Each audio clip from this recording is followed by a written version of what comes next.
بسم الله الرحمن الرحیم. د نن ورځې موضوع ده کمپیوټر باید دومره سپیډ زیات کړو چې په 3 ثانیو کې موږ سره چالان شي. څنګه چې تاسو تلویزیون چالانوي بټن یې پریس کوئ نو 3 ثانیو کې تلویزیون چالانېږي، همدغه سپیډ کې به تاسو کمپیوټر هم چالانېږي.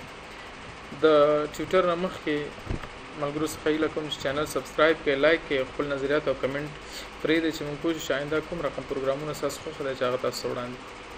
نو خپل موضوع درازو د دې موضوع د خاطر به تاسو په سٹارټ باندې رائټ کلیک کوئ او رن ته برازه رن کې به تاسو ورته لیکئ چې ms config مطلب د مایکروسافټ کنفیګریشن دی، دا به ورته ولیکئ او دې ځنه به اوکې نه وروسته تاسو نو وینډو خلاصېږي سیستم کنفیګریشن او سیستم کنفیګریشن کې به تاسو بوټ ته راځئ. بوټ کې تاسو وګورئ تاسو دا یو اپریټینګ سیستم دی وینډوز 10 دی، فلحال ما سره کرنٹ اپریټینګ سیستم دی زما ډیفالت دا اوس فلحال په 13 ثانیو کې چالانېږي.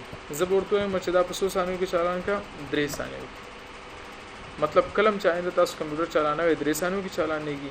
او بیا تاسو سٹارټ اپ ترې شي سٹارټ اپ کې وګورئ که تاسو کوم پروګرام دا سوي چې هغه تاسو کمپیوټر د چلانېدو وخت کې مطلب تاسو سپیډ کمزور کې هغه سٹارټ اپ نه لري کې لکه ما سره دلته وینډوز وینډر شیر سټوډیو د ما ډیسیبل کړی د اکثره دا انیبل دي. داسې کله چې دا انیبل نو کمپیوټر چلانېږي تر هغه دارن کې بیا وروسته کمپیوټر چلان کې نو دا تاسو ډیسیبل کې وینډوز ډیفندر ز پرېدم هغه پروګرامونه چې په در نو هغه ټول ډیسیبل کې او واپس راشي دلته اوکې